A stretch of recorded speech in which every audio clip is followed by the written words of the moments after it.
Hello my dear students, welcome to Chemistry with Srinivas YouTube channel. So ನಾವಿವತ್ತು ನಿಮ್ಮ 12th ಕೆಮಿಸ್ಟ್ರಿಯಲ್ಲಿ ಬರುವಂತ ಒಂದು chapter ಇದೆ, ಕೆಮಿಕಲ್ ಕೈನೆಟಿಕ್ಸ್ ಅಂತ ಹೇಳಿ. ಇದು ಫಿಸಿಕಲ್ ಕೆಮಿಸ್ಟ್ರಿ ಪಾರ್ಟ್ ಇಂದ ಬರುವಂತ ಚಾಪ್ಟರ್. ಸೊ ಈ ಚಾಪ್ಟರ್ ಇಂದ ನಿಮಗೆ PU ಬೋರ್ಡ್ ಎಕ್ಸಾಮಿಗೆ 3 ಮಾರ್ಕ್ಗೆ ಒಂದು ಕಂಪಲ್ಸರಿ ಕ್ವಶನ್ಸ್ ಇರುತ್ತೆ. ಫ್ರೀಕ್ವೆಂಟ್ ಆಗಿ ಆ ಕ್ವಶನ್ಸ್ ಬರ್ತಾನೆ ಇದೆ. ಅದ್ಯಾವುದು ಅಂದ್ರೆ derivation of integrated rate equation for the rate constant of A zero order reaction ಒಂದು. ಇದೇ ರೀತಿ ಫಸ್ಟ್ ಆರ್ಡರ್ ಒಂದು ನಾವು ಈಕ್ವೇಶನ್ ಡಿರೈವ್ ಮಾಡಬೇಕು. ಸೊ ನೀವು ಝೀರೋ ಆರ್ಡರ್ ಮತ್ತೆ ಫಸ್ಟ್ ಆರ್ಡರ್ ಎರಡಕ್ಕೂ ಡೆರಿವೇಶನ್ ನ ಕಲ್ತಿದ್ರೆ, ಈಕ್ವೇಶನ್ ಆಫ್ ಕೆ ನ ಡಿರೈವ್ ಮಾಡೋದು ಕಲ್ತಿದ್ರೆ, ಸೊ ನಿಮ್ಗೆ ಈಸಿಯಾಗಿ ನೀವು 3 ಮಾರ್ಕ್ಸ್ ನ ಸ್ಕೋರ್ ಮಾಡಕ್ಕೆ ಈಸಿ ಆಗುತ್ತೆ ಬೋರ್ಡ್ ಎಕ್ಸಾಮ್ ಅಲ್ಲಿ. ಸೊ ಅದರಿಂದ ಈಗ ಫಸ್ಟ್ ಝೀರೋ ಆರ್ಡರ್ ನೋಡ್ಕೊಳ್ಳಿ, then will go for the first order. First ಏನ್ ಮಾಡೋಣ, ರೇಟ್ ಈಕ್ವೇಶನ್ ನ ಕನ್ಸಿಡರ್ ಮಾಡೋಣ. Okay, consider rate equation. Rate equation first consider ಮಾಡಬೇಕು. ಸೊ ರೇಟ್ ಈಕ್ವೇಶನ್ ಹೇಗಿರುತ್ತೆ, minus dr by dt is equal to k into concentration of r to the power of n. ಇದು rate equation. So ಇಲ್ಲಿ terms ಅನ್ನ explain ಮಾಡ್ಬಿಡ್ತೀನಿ, but ನೀವು ಅದನ್ನ exam ಅಲ್ಲಿ ಬರೀಬೇಕು ಅಂತೇನಿಲ್ಲ, ಗೊತ್ತಿದ್ರೆ ಒಳ್ಳೇದು. ಈಗ ಡಿ ಅಂದ್ರೆ ಏನು, ಚೇಂಜಸ್ ಅಂತ ಹೇಳಿ. ಬ್ರಾಕೆಟ್ ಹಾಕಿದ್ರೆ ಕಾನ್ಸಂಟ್ರೇಷನ್ ಆಫ್ ಆರ್ ಅಂದ್ರೆ ರಿಯಾಕ್ಟೆಂಟ್, ಕ್ಯಾಪಿಟಲ್ ಆರ್ ಅಂದ್ರೆ reactant with respect to change in the time ಅಂತ ಹೇಳಿ. ಸೊ ನೆಗೆಟಿವ್ ಸೈನ್ ಏನಕ್ಕೆ ಬರುತ್ತೆ ಅಂದ್ರೆ, ನಮ್ಗೆ ಗೊತ್ತಿರುತ್ತೆ ಟೈಮ್ ಇನ್ಕ್ರೀಸ್ ಆದಂಗೆಲ್ಲ, ಒಂದು ರಿಯಾಕ್ಷನ್ ಸ್ಟಾರ್ಟ್ ಆಗಿ ಟೈಮ್ ಇನ್ಕ್ರೀಸ್ ಆದಂಗೆಲ್ಲ ರಿಯಾಕ್ಟೆಂಟ್ ಕಾನ್ಸಂಟ್ರೇಷನ್ ಏನಾಗ್ತಾ ಬರುತ್ತೆ, ಡಿಕ್ರೀಸ್ ಆಗ್ತಾ ಬರುತ್ತೆ. ಸೊ ಹಾಗಾಗಿ ನೆಗೆಟಿವ್ ಸೈನ್ ಹಾಕೊಂಡಿದೀವಿ. ಇಲ್ಲಿ ಕೆ ಅಂದ್ರೆ ರೇಟ್ ಕಾನ್ಸ್ಟೆಂಟ್, ಇದಕ್ಕೆ ನಾವು ಈಕ್ವೇಶನ್ ಡಿರೈವ್ ಮಾಡ್ಬೇಕೀಗ. ಎನ್ ಅಂದ್ರೆ ಆರ್ಡರ್. ಓಕೆನಾ, ಅಗೇನ್ ಕಾನ್ಸಂಟ್ರೇಷನ್ ಬ್ರಾಕೆಟ್ ಗೆ ಆರ್ ಗೆ ರಿಯಾಕ್ಟೆಂಟ್, ಆರ್ ಅಂದ್ರೆ reactant. Okay, concentration of the reactant. ಈಗ ನಾವು ಯಾವ ಆರ್ಡರ್ ಗೆ ಈಕ್ವೇಶನ್ ಡಿರೈವ್ ಮಾಡ್ತಾ ಇದೀವಿ, ಝೀರೋ ಆರ್ಡರ್ ಗೆ ತಾನೆ. ಸೊ ಫಾರ್ ಝೀರೋ ಆರ್ಡರ್ ನಾವು ಝೀರೋ ಆರ್ಡರ್ ನ ತಗೋತಾ ಇರೋದ್ರಿಂದ ಎನ್ ವ್ಯಾಲ್ಯೂ ಏನಾಗುತ್ತೆ, 0 ಆಗುತ್ತೆ. ಹೌದಾ, ಅದೇ ಫಸ್ಟ್ ಆರ್ಡರ್ ಗಾದ್ರೆ ಎನ್ ಇಸ್ ಈಕ್ವಲ್ ಟು 1 ಆಗುತ್ತೆ. ಈಗ ಇದು ಝೀರೋ ಆರ್ಡರ್ ಆಗಿರೋದ್ರಿಂದ ಎನ್ ಇಸ್ ಈಕ್ವಲ್ ಟು 0 ಅಂತ ಹಾಕೋಣ. ಅವಾಗ minus dr by dt is equal to k into r to the power of 0 ಅಂತ ಬರ್ಕೋಣ. ಓಕೆ, ಈಗ ಎನಿಥಿಂಗ್ ಪವರ್ 0 ಏನಾಗುತ್ತೆ ನಮ್ಗೆ ಗೊತ್ತಿದೆ ಮ್ಯಾಥಮೆಟಿಕ್ಸ್ ಅಲ್ಲಿ, ಎನಿಥಿಂಗ್ ಪವರ್ 0 ಏನು 1 ಆಗುತ್ತೆ. ಸೊ ಉಳಿಯೋದೇನು minus dr by dt is equal to k. So ಅಲ್ಲಿ concentration of r to the power of 0 ಏನಾಗೋಯ್ತು, 1 ಆಯ್ತು. ಓಕೆನಾ, ನೆಕ್ಸ್ಟ್ ಈಗ ಇಲ್ಲಿ ಡಿಟಿ ನ ಕಡೆ ತಗೊಳ್ಳಿ, ಮೈನಸ್ dr ಅಲ್ಲೇ ಇರುತ್ತೆ, ಡಿಟಿ ನ ಕಡೆ ತಗೋಣ, ಅವಾಗದೇನಾಗುತ್ತೆ ಕೆ ಇಂಟು ಡಿಟಿ ಆಯ್ತು. ಓಕೆ, ಈಗ ಇದು ಇಂಟಿಗ್ರೇಟೆಡ್ ಈಕ್ವೇಶನ್ ನಾವು ಡಿರೈವ್ ಮಾಡ್ತಾ ಇರೋದ್ರಿಂದ ಏನ್ ಮಾಡ್ಬೇಕು, ನಾವು ಇಂಟಿಗ್ರೇಷನ್ ಮಾಡ್ಬೇಕು ಎರಡೂ ಕಡೆ. ಸೊ ಇಂಟಿಗ್ರೇಷನ್ ಮಾಡೋಣ, integrate on both side, integrate on both side, ಎರಡೂ ಕಡೆ ಇಂಟಿಗ್ರೇಷನ್ ಮಾಡೋಣ. ಓಕೆ, ಸೊ ಅವಾಗ minus dr integration of dr is equal to integration of k into dt ಅಂತ ಬರ್ಕೋಬಹುದು. ಸರಿನಾ? ಸೊ ಇಲ್ಲಿ ಇಂಟಿಗ್ರೇಷನ್ ಆಫ್ dr ಏನಾಗುತ್ತೆ ನಿಮಗೆ ಮೈನಸ್ r ಆಗುತ್ತೆ. It's value is minus r, ಯಾಕೆಂದ್ರೆ ಡಿಫರೆನ್ಶಿಯೇಷನ್ ಇಂಟಿಗ್ರೇಷನ್ ಕ್ಯಾನ್ಸಲ್ ಆಗುತ್ತೆ, ನಿಮಗೆ ಏನ್ ಬರುತ್ತೆ ಮೈನಸ್ r ಉಳಿಯುತ್ತೆ.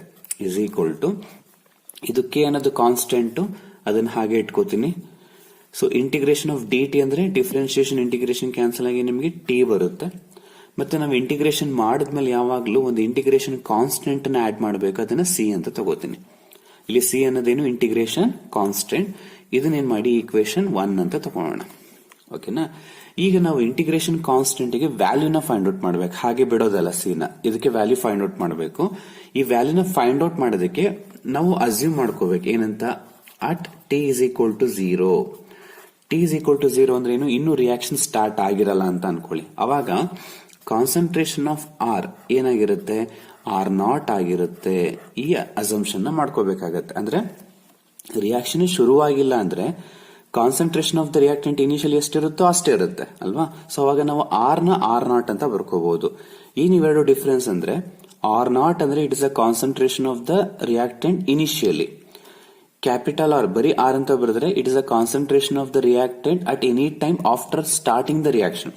ರಿಯಾಕ್ಷನ್ ಶುರುವಾಗಿ 5 ನಿಮಿಷ 10 ನಿಮಿಷ ಯಾವುದೋ ಒಂದು ಟೈಮಲ್ಲಿ ಏನು ರಿಯಾಕ್ಟೆಂಟ್ ಕಾನ್ಸಂಟ್ರೇಷನ್ ಉಳಿದಿರುತ್ತೋ ದಟ್ ಇಸ್ ಆರ್. ರಿಯಾಕ್ಷನ್ ಶುರು ಆಗೋಕ್ಕಿಂತ ಮುಂಚೆನೆ ಏನು ರಿಯಾಕ್ಟೆಂಟ್ ಕಾನ್ಸಂಟ್ರೇಷನ್ ನೀವು ತಗೊಂಡಿರ್ತೀರೋ that is R naught. So reaction ಶುರುವಾಗಿಲ್ಲ ಅಂದ್ರೆ ಆರ್ ಏನಾಗಿರುತ್ತೆ, ಆರ್ ನಾಟ್ ಆಗಿರುತ್ತೆ. ಈಗ ಈ ವ್ಯಾಲ್ಯೂಗಳನ್ನ ಈಕ್ವೇಶನ್ 1 ಗೆ ಸಬ್ಸ್ಟಿಟ್ಯೂಟ್ ಮಾಡಿ. ಈಗ ಮೈನಸ್ ಆರ್ ಜಾಗದಲ್ಲಿ ನಾನು ಏನಂತ ಬರ್ಕೋತೀನಿ, ಆರ್ ನಾಟ್ ಅಂತ ಬರ್ಕೋತೀನಿ. ನೋಡಿ ಆರ್ ಪ್ಲೇಸ್ ಅಲ್ಲಿ ಆರ್ ನಾಟ್ ಅಂತ ಬರ್ಕೋಬೇಕು ಅಂದ್ರೆ ಟೈಮ್ ಏನಾಗಿರಬೇಕು, 0. ಅದಕ್ಕೆ ಟಿ ಪ್ಲೇಸ್ ಅಲ್ಲಿ 0 ಹಾಕೋತಾ ಇದ್ದೀನಿ, ಪ್ಲಸ್ ಸಿ. ಅವಾಗ ಕೆ ಇಂಟು 0 ಏನಾಗುತ್ತೆ, 0 ಆಗ್ಬಿಡುತ್ತೆ. ಸೊ ಉಳಿದಿದ್ದೇನು ನಿಮಗೆ, minus R not is equal to C ಉಳಿತು ಅಲ್ವಾ. ಇದು ಈಕ್ವೇಶನ್ ನಂಬರ್ 2 ಅಂತ ತಗೋಣ. ಈಗ ನಮಗೆ ಸಿ ಗೆ ವ್ಯಾಲ್ಯೂ ಸಿಕ್ಕಿದೆ. ಈಗ ಈ ವ್ಯಾಲ್ಯೂನ 1 ಗೆ ಸಬ್ಸ್ಟಿಟ್ಯೂಟ್ ಮಾಡೋಣ. ಸಬ್ಸ್ಟಿಟ್ಯೂಟ್ ಈಕ್ವೇಶನ್ 2 ಇನ್ ಈಕ್ವೇಶನ್ 1 ನಲ್ಲಿ ಸಬ್ಸ್ಟಿಟ್ಯೂಟ್ ಮಾಡೋಣ. ಅವಾಗ ಅಲ್ಲೇನಿದೆ, ಈಕ್ವೇಶನ್ 1 ನಲ್ಲಿ ಫಸ್ಟ್ ಗೆ ಮೈನಸ್ ಆರ್ ಇದೆ, okay, is equal to K T ಇದೆ, ಓಕೆನಾ. ಈಗ ಸಿ ಪ್ಲೇಸ್ ಅಲ್ಲಿ ಏನಂತ ಬರೆಯೋಣ, ಮೈನಸ್ ಆರ್ ನಾಟ್ ಅಂತ ಬರೆಯೋಣ, ಓಕೆನಾ.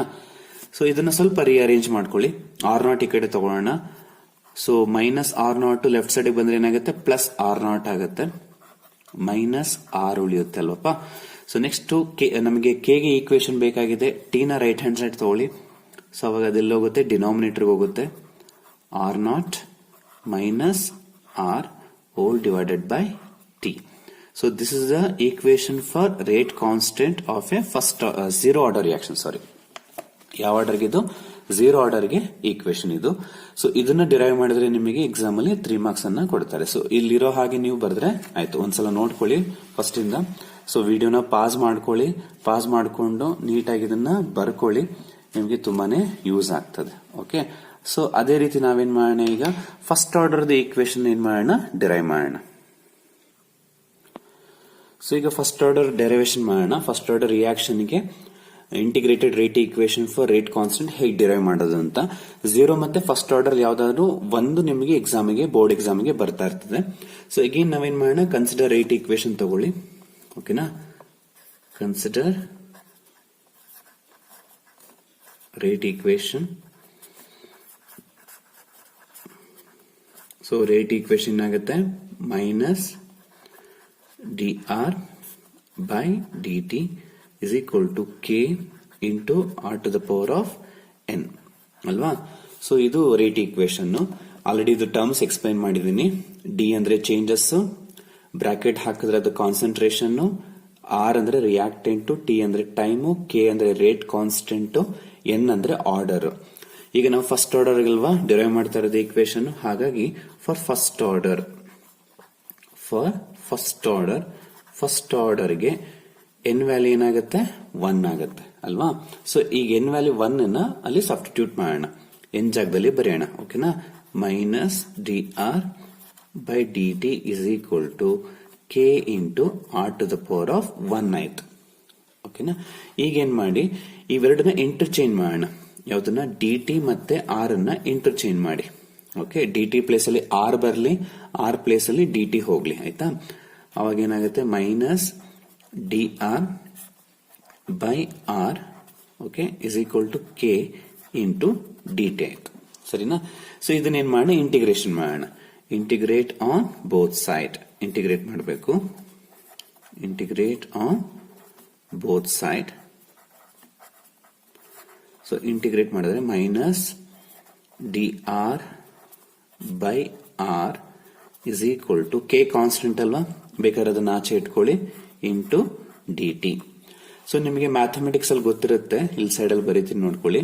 Integration of d x by x ಏನಾಗಿರುತ್ತೆ ನಿಮಗೆ, ಎಲ್ ಎನ್ ಆಫ್ ಎಕ್ಸ್ ಆಗಿರುತ್ತಲ್ವೇನ್ರಪ್ಪ. ಸೊ ಅದೇ ರೀತಿ ಇದು ಕಂಪೇರ್ ಮಾಡ್ಕೊಳ್ಳಿ. ಈಗ ಇಲ್ಲಿ ಎಕ್ಸ್ ಪ್ಲೇಸ್ ಅಲ್ಲಿ ಏನಿದೆ, ಆರ್ ಇದೆ. So d x of by x is equal to ಏನಾಗುತ್ತೆ, ಎಲ್ ಎನ್ ಎಕ್ಸ್ ಆಗುತ್ತೆ. ಹಾಗೆ ಡಿ ಆರ್ ಬೈ ಆರ್ ಏನಾಗುತ್ತೆ, ಎಲ್ ಎನ್ ಆಫ್ ಆರ್ ಆಗುತ್ತಾ. ಸೊ ಮೈನಸ್ ಹಾಗೆ ಇಟ್ಕೋತೀನಿ, ಎಲ್ ಎನ್ ಆಫ್ ಆರ್ ಅಂತ ಬರ್ಕೊಳ್ಳೋಣ. Integration of d R by R the value ಏನಿರುತ್ತೆ, ಎಲ್ ಎನ್ ಆಫ್ ಆರ್ ಆಯ್ತು, is equal to k. Integration of d t ಏನಾಗುತ್ತೆ, differentiation integration cancel ಆಗಿ ನಿಮಗೆ ಟಿ ಬರುತ್ತೆ. ಮತ್ತೆ ಆಲ್ರೆಡಿ ಹೇಳಿದೆ ನಿಮಗೆ, ನಾವು ಇಂಟಿಗ್ರೇಷನ್ ಮಾಡಿದಾಗ ಒಂದು ಇಂಟಿಗ್ರೇಷನ್ ಕಾನ್ಸ್ಟೆಂಟ್ ನ ಆಡ್ ಮಾಡಬೇಕಾಗುತ್ತೆ. ಅದನ್ನ ಸಿ ಅಂತ ತಗೋತೀನಿ. And take this equation as A 1. Next ಏನ್ ಮಾಡ್ಬೇಕು, ನಾವು ಈ ಸಿ ಗೆ ನಾವು ವ್ಯಾಲ್ಯೂನ ಫೈಂಡ್ ಔಟ್ ಮಾಡಿ ಸಬ್ಸ್ಟಿಟ್ಯೂಟ್ ಮಾಡಬೇಕು. ಆ ಸಿ ಗೆ ವ್ಯಾಲ್ಯೂನ ಫೈಂಡ್ ಔಟ್ ಮಾಡಬೇಕು ಅಂದ್ರೆ ಇಂಟಿಗ್ರೇಷನ್ ಕಾನ್ಸ್ಟೆಂಟ್ ಗೆ ನೀವು ವ್ಯಾಲ್ಯೂನ ಫೈಂಡ್ ಔಟ್ ಮಾಡಬೇಕು ಅಂದ್ರೆ ಒಂದು ಅಸಂಪ್ಷನ್ ಮಾಡ್ಕೋಬೇಕು ಅಂತ ಹೇಳಿದೀನಿ. ಏನದು, at T is equal to 0 ಅಂದ್ರೆ ಟೈಮ್ 0 ಇದ್ದಾಗ ಕಾನ್ಸಂಟ್ರೇಷನ್ ಆಫ್ ಆರ್ ಅನ್ನೋದೇನಾಗಿರುತ್ತೆ, ನಾವು R0 ಅಂತ ಬರ್ಕೋಬಹುದು. ಟೈಮ್ 0 ಅಂದ್ರೆ ಇನ್ನು ರಿಯಾಕ್ಷನ್ ಸ್ಟಾರ್ಟ್ ಆಗಿರೋದಿಲ್ಲ, ಅವಾಗ ಆರ್ ಜಾಗದಲ್ಲಿ ನಾವು R0 ಅಂತ ಬರ್ಕೋಬಹುದು. R0 ಅಂದ್ರೆ initial concentration of the reactant ಅಂತ ಅಲ್ವಾ. ಈಗ ಅದನ್ನ ಸಬ್ಸ್ಟಿಟ್ಯೂಟ್ ಮಾಡೋಣ. ಸೊ ಮೈನಸ್ ln ಆರ್ ಜಾಗದಲ್ಲಿ ಏನ್ ಬರೆಯೋಣ, R0 ಅಂತ ಬರೆಯೋಣ. ಸೊ ಆರ್ ಪ್ಲೇಸ್ ಅಲ್ಲಿ R0 ಅಂತ ಬರಿಬೇಕು ಅಂದ್ರೆ ಟೈಮ್ ಏನಾಗಿರ್ಬೇಕು, 0 ಆಗಿರ್ಬೇಕು, ಪ್ಲಸ್ ಸಿ. ಅವಾಗ ನಮ್ಗೆ ಏನು ಉಳಿಯುತ್ತೆ, minus ln of R0 is equal to C. ಅಂದ್ರೆ ನಮಗೆ ಸಿ ಗೆ ವ್ಯಾಲ್ಯೂ ಸಿಕ್ತು. ಇದನ್ನ ಈಕ್ವೇಶನ್ ನಂಬರ್ 2 ಅಂತ ತಗೊಳ್ಳಿ. ಈಗ ನಿಮ್ಗೆ ಏನು ಸಿ ಗೆ ವ್ಯಾಲ್ಯೂ ಬಂದಿದೆಯೋ ಆ ವ್ಯಾಲ್ಯೂನ ಈಕ್ವೇಶನ್ 1 ನಲ್ಲಿ ಸಬ್ಸ್ಟಿಟ್ಯೂಟ್ ಮಾಡೋಣ. ಸೊ ಸಬ್ಸ್ಟಿಟ್ಯೂಟ್ ಈಕ್ವೇಶನ್ 2 ಇನ್ ಈಕ್ವೇಶನ್ 1 ಗೆ ಸಬ್ಸ್ಟಿಟ್ಯೂಟ್ ಮಾಡೋಣ. ಸಬ್ಸ್ಟಿಟ್ಯೂಟ್ ಮಾಡಿದ್ರೆ ಏನಾಗುತ್ತೆ ನೋಡಿ, ಈಕ್ವೇಶನ್ 1 ಗೆ ಹೋಗಿ ಈಕ್ವೇಶನ್ 1 ನಲ್ಲಿ ಏನಿದೆ, first minus ln of R ಅಂತಿದೆ, okay, is equal to kt ಇದೆ. ನೆಕ್ಸ್ಟ್ ಈಗ ಸಿ ಇದೆ, ಸಿ ಪ್ಲೇಸ್ ಅಲ್ಲಿ ನಾವೇನಂತ ಬರೀಬೇಕು, ಮೈನಸ್ ln ಆಫ್ R0 ಅಂತ ಬರ್ಕೋಬೇಕು. ಕರೆಕ್ಟಾ?